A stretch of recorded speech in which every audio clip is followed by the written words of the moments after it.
정규교육 초등학교 5학년 이게 자꾸 강조해서 괜찮죠? 네. 네. 네. 더 많은 것을 그래서 학교 밖에서 배웠던 우리 여연 씨의 얘기를 듣겠습니다. 저는 초등학교 5학년을 마치고부터 학교에 다니지 않았습니다. 대신 엄마와 동생과 함께 농사를 지으면서 시골에서 자랐어요. 또래 친구들이 학교에서 교과서와 씨름할 때 저는 밭에 거름을 나르고 책을 읽고 클래식 기타를 치고 여행을 했습니다. 그럼 초등학교 이후로 전혀 공부는 하지 않은 거냐라고 누군가 물어본다면 이렇게 대답하고 싶어요. 학교에서 하는 방식대로는 아니지만 궁금한 게 있으면 찾아보고 배우고 싶은 게 있으면 배우면서 자랐다고 말이에요.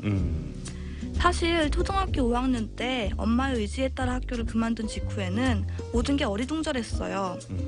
어린 마음에 학교에 안 가도 된다니까 좋긴 했지만 교실에 있던 시간을 뭘 하면서 채워나가야 할지 감이 안 왔거든요. 엄마가 시키는 최소한의 밭일과 집안일을 끝내면 그냥 빈둥거리기 바빴어요.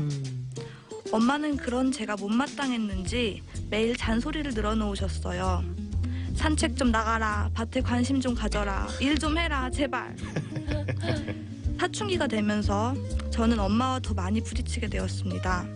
채식과 직접 기른 농산물로 만든 음식을 고집하는 엄마의 엄격함이 되게 미웠거든요. 제게서 남들처럼 평범하게 살 수 있는 가능성을 모두 빼앗아 버린다고 생각했어요. 조금 더 시간이 흘러서야 엄마의 생각을 이해하게 됐습니다. 엄마는 단지 몸에 좋은 음식과 깨끗한 공기 때문에 시골에 온 건 아니었어요. 엄마는 땅과 생명을 사랑하고 자유롭게 살기를 원하고 시대를 걱정하는 사람이었습니다. 비슷한 생각을 하는 사람들이 드문드문 있지만 엄마처럼 평생을 실천하면서 사는 사람이 그렇게 많지는 않다고 생각해요. 그렇죠. 저는 올해 20살이 됐지만 대학생은 아니에요. 그렇다고 취업을 준비하는 것도 아니고 뚜렷한 사회활동을 하는 것도 아니죠. 작년에 독립한 뒤로 서울에 살면서 인터넷 저널에 칼럼을 쓰고 있어요. 여전히 기타를 치고 빵집에서 아르바이트를 하고 시민 강좌를 들으러 다니고 도서관에 갑니다. 주변에서는 책을 좋아하는 저를 보고 공부를 싫어하는 것 같지는 않은데 대학에는 왜 안 갔냐고 물어봐요. 저도 그걸 잘 모르겠어서 얼마 전까지도 고민을 거듭했습니다.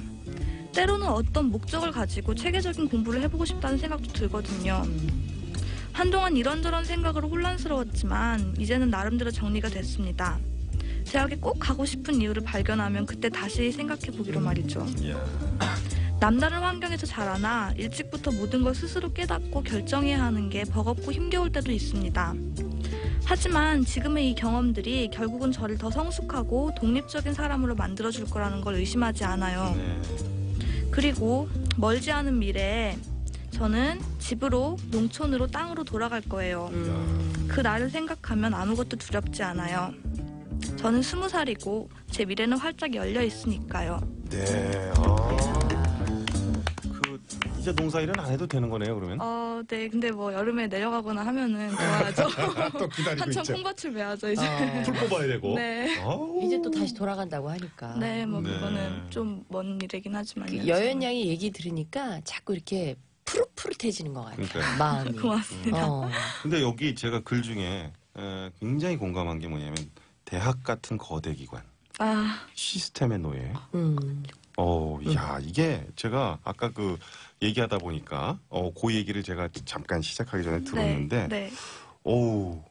그 전혀 거기에 대해서는 뭐 후회도 안 하고 지금도 생각이 안 듭니까? 가야겠다는 생각. 되게 많이 사실은 작년이 19살 고3 나이잖아요. 네네. 참 주변에서 뭐 유학을 가는 친구들, 네. 뭐 대학을 가는 그렇죠. 친구들 보면서 네. 되게 고민을 많이 하고 엄마하고 참 많이 싸웠어요. 그 문제 때문에. 엄마는 일관적으로 네가 대학을 안 가고 다른 길을 찾았으면 좋겠다라는 걸 고집을 하셨고 저는 가겠다 말겠다 막 흔들리다가 가겠다 그랬다가 막 네. 수능 공부를 하다가 뭘 하다가 막 그랬었거든요. 근데 엄마는 일관적으로 그냥 말랑말랑한 머리를 제가 아직 가졌는데 어리고 네. 대학 같은 그런 거대한 갑자기 제도 속에 들어가면은 되게 많이 혼란스럽고 당황하게 될 수 있다라고 굉장히 실질적인 얘기예요. 말하셨었죠. 아니 어머님이 너무 큰 분이라 그 뜻을 네. 어떻게 다 헤아릴까라는 생각을 해보면서 근데 지금 독립을 했단 말이에요. 딱 20살. 네. 그것도 어머니의 뜻이었나요? 어머니의 뜻 그래서 항상 20살이 되면은 네. 독립을 해라라는 얘기를 들으면서 자랐어요. 버릇처럼 네, 말씀하셨군요. 네, 버릇처럼 그랬고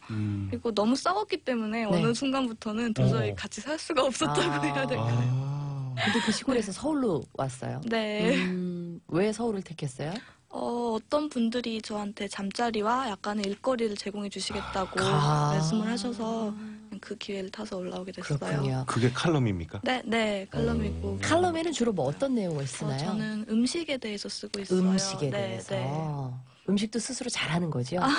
네. 풀 뜯어다가 이렇게 묻히고 여기는 뜯을 데가 없긴 하지만 어쨌든 네. 잠깐만 그 어떤 음식인지 잠깐만. 하나. 저는 채식을 해요. 그리고 직접 엄마가 보내주시는 양념들이나 집에서 만들어서 그런 것들을 되게 중요하게 생각하거든요. 그리고 음식을 만들면서 드는 생각들이라든지 음식이 이렇게 뱃속으로 들어가기까지 그 과정 그런 것들에 되게 관심이 많아서 갑자기 쓰고 궁금해지는데요. 있어요. 근데 여연 양, 한 가지만 또 물어보겠습니다. 여연 양의 그런 삶 자체를 다른 사람에게도 권해주고 싶습니까? 아니면 그것도 역시 자유 선택이라고 생각을 하십니까?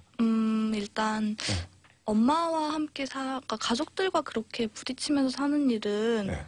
어떤 사람들에겐 굉장히 견디기 힘든 일일 수 있을 것 같아요. 알겠습니다. 자, 2부가